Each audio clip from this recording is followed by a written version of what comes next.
who was the assessor, like cultural minister, the cultural commissioner in town, that showed me this space that's now the Etruscan Museum up there, and this rock was in the back of it. And the rock is still there. And yeah, it's still there, yeah.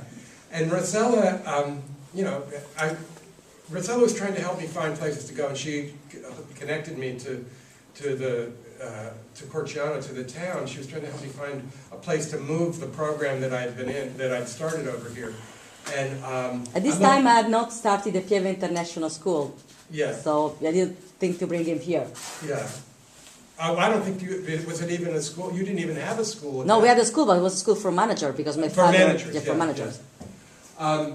So anyway, I walked in and I saw that rock and I thought, oh, I think fate's talking to me, because it just looked just like that first rock, you know. So that rock is one of the main reasons that we ended up in court. I wanted to, and then I thought I could bake my studio back where this rock is, so I could have my own giant 12, 14-foot high rock.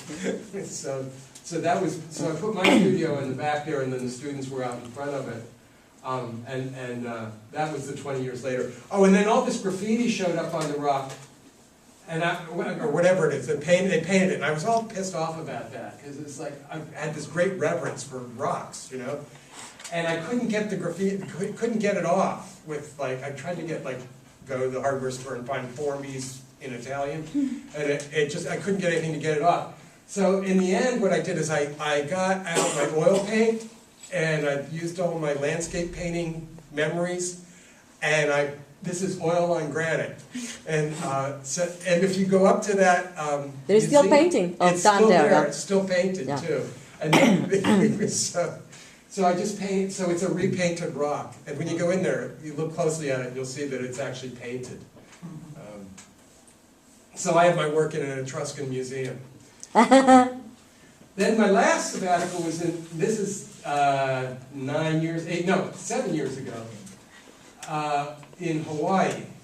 And we decided to go to Hawaii, you know, and because we could put the kids in school there. And it's absolutely gorgeous. And I was walking along these cliffs, and I looked down one day, and it's like, it's so beautiful. And then I started seeing this stuff. And it was like people were throwing all their old stuff down over the cliff into the water. I was very upset about it, you know. I thought, well, how can you do that? But then as I looked at it, I thought, you know, this stuff is actually, it's really interesting how the Pacific Ocean is gradually taking it back.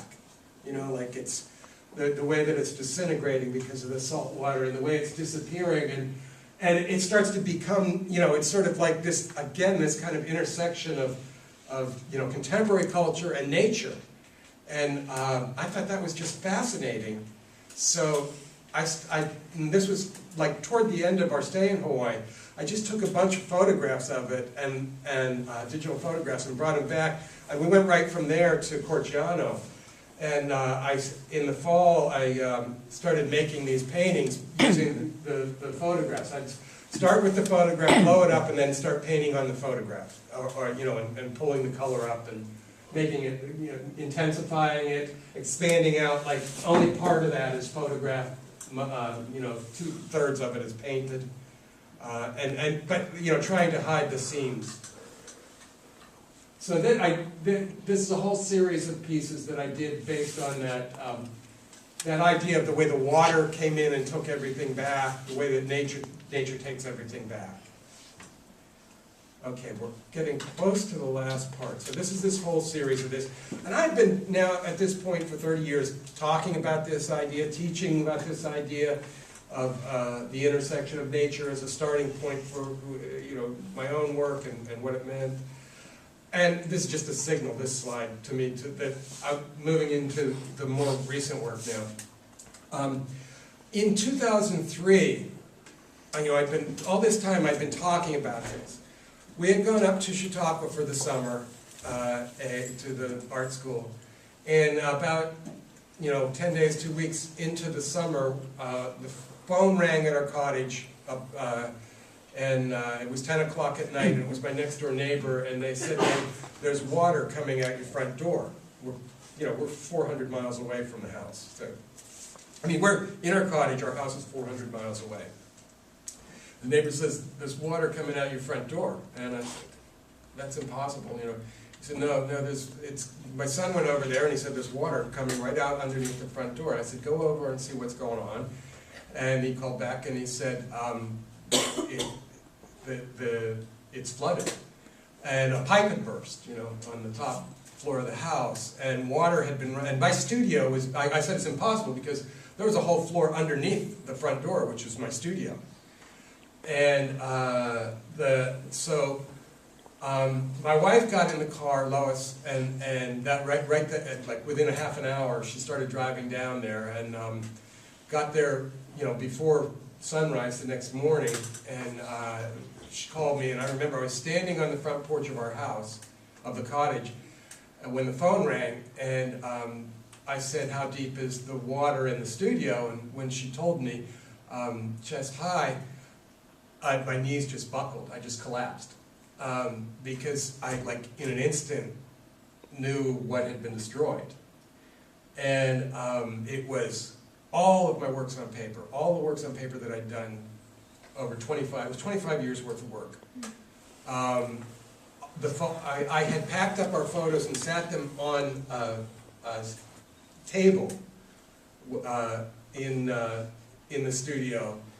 And that table was 3 feet off the ground, and if the water was 5 feet deep, it meant all the photos of my kids growing up were gone. It meant I had 5 filing cabinets full of everything I'd ever written, everything that had ever been written about me, all my correspondence with friends, people I cared about, everything was destroyed. I was appalled. The second floor, the ceiling on the second floor was sitting on the floor of the second floor. And the studio was completely obliterated. So that was devastating. All my images of all my work, photographs and slides. The slides were in, the ones that were Kodak were in cardboard, so they all sunk to the bottom. The ones that I had developed in Italy were in plastic containers, and they were all floating around on top, but sopping wet. So Lois came back, she had 4 garbage bags full of these destroyed images and my destroyed paper. Any work that she could get at all where she could peel it loose. And I spent, the rest of the summer just trying to peel these things apart. I was completely, it was one of the most difficult things I've ever experienced. And I went into a depression. I went into a deep depression that lasted for 3.5 years.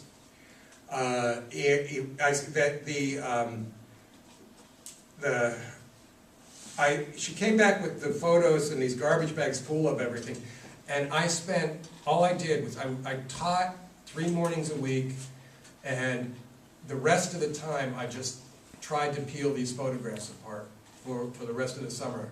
And I had them all strung all over the place, trying to dry them out, trying to salvage something, anything. And I was scheduled to give a talk at Chautauqua that summer on the main lecture platform, which is a huge platform. It's broadcast on NPR. It's there's a big audience, several thousand people in the audience. It's the kind of thing you cannot cancel. So I had to do the talk. And this was very shortly after the flood. So I gave the talk, a lot of the same stuff I just showed you guys, would have ended right here. And then at the end of the talk, I said what had just happened, and then somebody in the audience said, put their hand up, and they do this question thing where they pass questions, they write questions down because it's a big audience, and then the moderator looks through them and picks out the questions. So one of the questions he picks out was, he said, "Have you ever painted through pain?" And I thought, that is a weird question, It's like, and I'm standing there, and there's all these people, and it's like, I don't know what to say to a question like that, But I thought, I'm a teacher, I talk. I'll just start talking and see what comes out, and then eventually I'll probably be able to answer the question. So I did. And in the middle of trying to answer this question, I started thinking about the fact that I'd been peeling these photographs apart. And that, that they were actually, when I peeled them apart, it was all this same idea about nature taking everything back.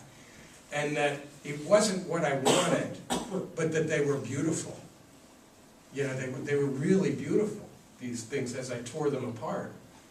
And so I answered the question, and I went back and I started making paintings using those destroyed photographs. And so this is an image up in the upper left-hand corner. You can see a piece of my son when he was 2. The head there, in the red area. And then it's got, you know, I was just pouring everything into it. It's got the rocks in, you know, it's got the rock shapes, the things happening. It's got the color of Pompeii. It's got, and these are just things that are, I really believe that you paint first and have the idea second. And that's a lot of what's going on here. So this was, I do remember, that's my nephew at a wedding. He's got a tuxedo on. These were 2 photos that have been stuck together. And this came from a piece of a wall in Pompeii. And just that idea, that juxtaposition, and where are we in the universe? You know, where do we fit? You know, we're just this speck passing through. This actually, there's my son, my younger son. This is him right here. He's sideways. That's his head.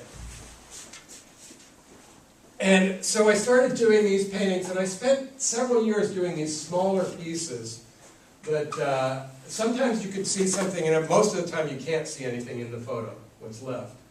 This is the top of somebody's head. Which material? Paper?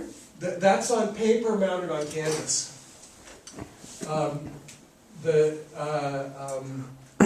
So I started doing that, and then did that for several years. And then now I'm going to show you what is, I think, the most recent work that I probably have images of. Because I still sometimes have the images showing up, but they've really become completely abstract. And this is what I'm doing now, and I feel like this work is, this is, I guess ultimately what I have to say is, this flood was devastating. It was a kind of this train wreck between my ideas and the reality of that idea. I think it's the strongest work I've ever done, is what I'm doing right now. And it's because of the flood, which I didn't want, obviously. But, so with this, these are the current pieces. And some of these are very large. I just had a big show in New York of this work. And some of these were in a show in Todi last year that Rosella and I had together. I guess what I'll do is I'm gonna recite Thoreau, I think, to finish this up. Because when I'm in the work, I don't really understand it. So I can't, I've explained a lot of other stuff, but I don't know if you noticed, but a lot of what I said was, this is what I realized later. Well, I haven't had the later yet in this work. So this is what I'm doing right now. And so Thoreau, and this is just something for you to think about the creative process and about, there's a lot of ideas in here about, it's sort of been the driving force for me. Okay, first of all, I know this passage because when I was in college, my roommate was studying theater, and he had put on a play that was called The Night Thoreau Spent in Jail. And it was written by a couple of guys in New York, and there's this dialogue that's Thoreauvian, but not necessarily Thoreau. So some of it comes from Thoreau, and some of it is simply Thoreauvian. And I loved this passage, and I asked my roommate to give me it, and he typed it up, because this is the era of typewriters, and put it up, had it hanging on the wall in my studio forever. And I remember one day looking over and seeing that it had disintegrated. Okay, my brain works this way. Norma Millet.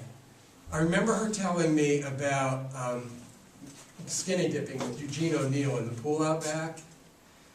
And I thought, I want to go out and see that pool. And I walked out, and it was fascinating. All I found was like this one, there was a shard of concrete about this big, and a tree growing up next to it.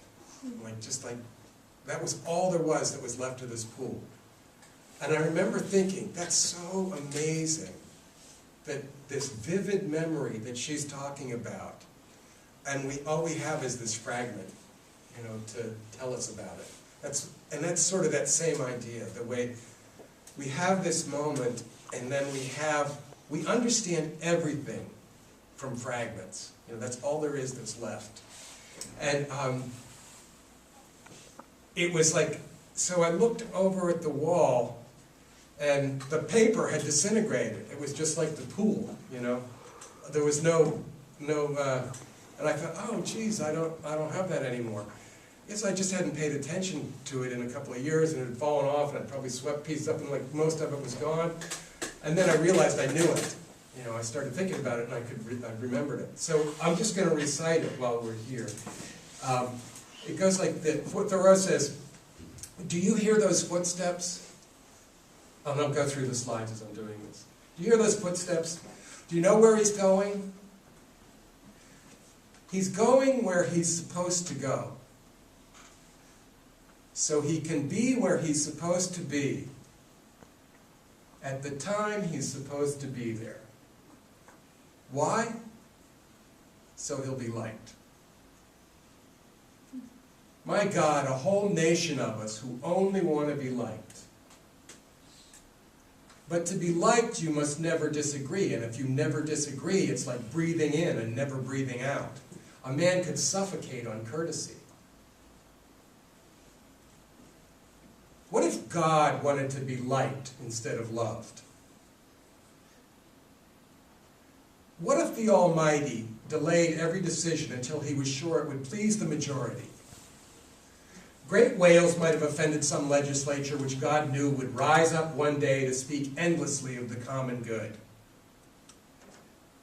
The common good. The common good be damned. Give me something magnificently uncommon. Every creative event that ever happened in the history of the world was an interruption. Unexpected, unplanned for.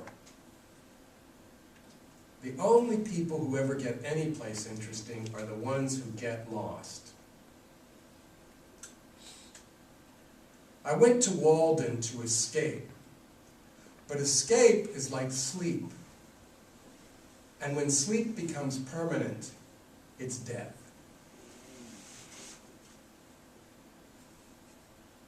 It's not necessary to be there in order to be there.